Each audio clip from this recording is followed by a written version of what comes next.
తెలియదు, జర్నలిస్ట్ కాదు కాబట్టి నిరుద్యోగుల కోసం పోరాడుతుందనే తెలుసు. కానీ కేవలం అమ్మాయి నిరుద్యోగుల కోసం పోరాడుతుంటే కూడా సహించలేని వాడు తయారు. తనను భయంకరంగా ట్రోల్ చేస్తున్నారు. ఆమె అమ్మాయి కావటము, అందులో ముస్లిం కావటం, ఈ రెండింటితోటి చాలా దారుణమైన ట్రోలింగ్ ఎదుర్కొంటుంది. ఆస్మా 2 నిమిషాలు మాట్లాడము.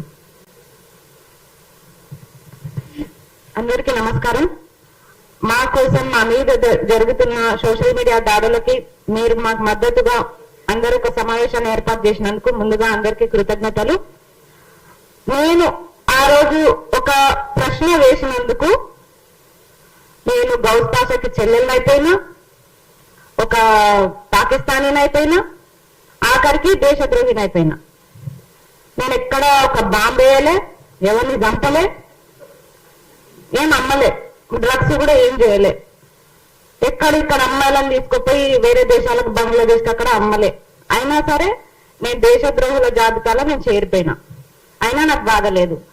కానీ నన్ను ఆఖరికి అన్న ఎవరో కూడా నాకు తెలియదు, ప్రశ్న అని తెలుసు.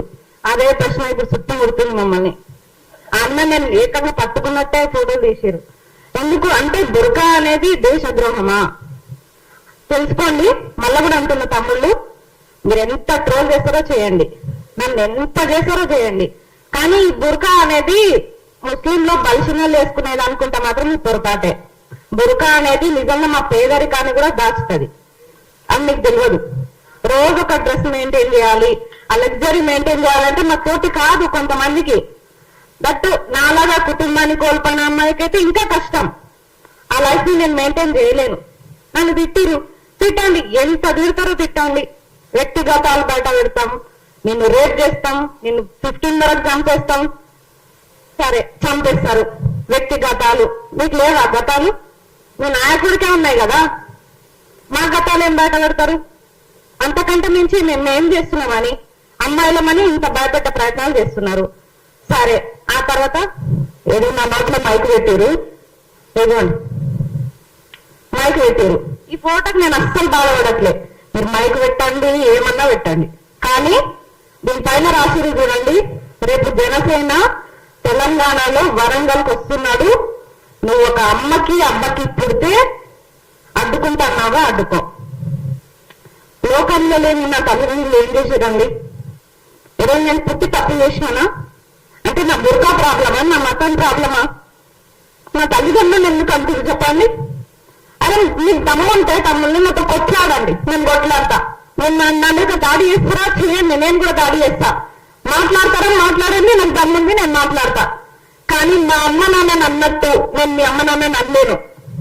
ఎందుకంటే నాకు నా పేరెంట్స్ తో పాటు మీ పేరెంట్స్ అంటే కూడా గౌరవమే. ఒక ఆడపిల్లగా మా అమ్మ నాన్నని అంటే నేను ఎంత బాధపడుతున్నానో ఆ బాధ మీ అమ్మ నాన్న మీరు పడవద్దు. అందుకే మీ అమ్మ నాన్న నేను తిట్టాను. అలాంటిది ఇంత నీచంగా ఏ రోజు నేను నిరుద్యోగుల కోసం చేసే పోరాటంలో ఏ రోజు నేను బాధపడలేదు. కేసులు వేయించుకున్నా, ఎదురుపోయినా, అబ్బాయిలతో సమానంగా కొట్లాడినా.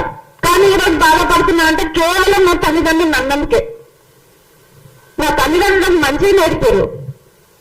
మరి మీ తల్లిదండ్రులు మీకేం నేర్పించారు? తమ్ముడు అంటే పదం ఏందో నాకు అంత బూటేందో నాకు తెలియదు. ఒక తమ్ముడు అన్న పాపానికి ఈరోజు నన్ను మా అమ్మ నాన్నని కూడా తిట్టే స్టేజ్కి తీసుకొచ్చారు. నేను చెప్తున్నా కదా, మీకు దమ్ముంటే ఇప్పుడు కూడా చెప్తున్నాను, మీ ట్రోలింగ్కి ఎవరు భయపడరు. ఎంత ట్రోల్ చేస్తారో చేయండి, కానీ మా అమ్మ నాన్న జోలికి వెళ్ళకండి. వెళ్తే మాత్రం బాగుండదు. ఆఖరికి ఆనాడు పురాణాలు అన్ని చదువుకున్నాం మనం. ఎంత అగ్నిగుండంలో నుంచి పుట్టిన ద్రౌపది 5 మందిని చేసుకొని బద్నాం అయిపోయింది. ఎంత సున్నితంగా పెరిగినా, సద్గుణాల మధ్య పెరిగిన సీత రావణ లంకలో ఉండి బద్నాం అయిపోయింది. ఇప్పుడు నేను ఎదుర్కొంటే పరీక్షలు పెద్దవి కాదు మాకు. లాగరింతంతో తిట్టిరు, ముందా అన్నారు, దేశద్రోహి అన్నారు, ఎన్నంటారు అనండి, అన్నిటికీ రెడీ. ఏ రోజులో తడుచుకోలే, భయపడలే. నా తల్లిదండ్రులు నాకు అది నేర్పలే. కానీ ఈ రోజు నా తల్లిదండ్రులే అంటే నాకు బాధ అనిపిస్తుంది. నా కళ్ళల్లో నీళ్ళు వస్తున్నాయని మళ్ళీ పెరిగివాడిని అనుకోకండి దయచేసి. తల్లిదండ్రులు అంటే ఎవరికైనా బాధనే అనిపిస్తుంది. నా తల్లిదండ్రులు అన్న కాబట్టి నా బాధ. మీరు ఇక మీదట ఇంకొకటి, దీని ప్రొఫైల్ పేరు అయితే యద్భావతి పద్మావతి అట ప్రొఫైల్ పేరు. మళ్ళీ దానిలో చూస్తే మా పిక్ ఎవరంటే పవన్ కళ్యాణ్ ఉంది. ఇప్పుడు నేను ఎవరి పైన కంప్లైంట్ ఇవ్వాలి? పవన్ కళ్యాణ్ పైన ఇవ్వాలి కదా. మళ్ళీ ఎందుకు బాధ అనిపిస్తుంది? ఎందుకు నొప్పి అవుతుంది మీకు? మీకు మూడింది. ఫస్ట్ ఆఫ్ ఆల్ మీరు ఎన్ని ట్రోలింగ్ చేస్తారో చేయండి. ట్రోలింగ్ ఆపమని మేము పెట్టాలి. ఇంకొకటి, మనకి ఇన్ని చట్టాలు ఉన్నాయి, ఇన్ని షీటింగ్లు ఉన్నాయి, ఇన్ని ఉమెన్ కమిషన్లు ఉన్నాయి, అయినా సరే ఇలాంటి పరిస్థితి వచ్చింది మనకి ఇడ. ఎందుకంటే బాధితుల మనము కంప్లైంట్ ఇచ్చి మనం ఎక్కువ తిరగాలి. ఫస్ట్ ఆఫ్ ఆల్ వాళ్ళలో దర్జాగా ఉంటారు. ఇది ఎప్పుడు మారుతుంది ఈ సిస్టమ్?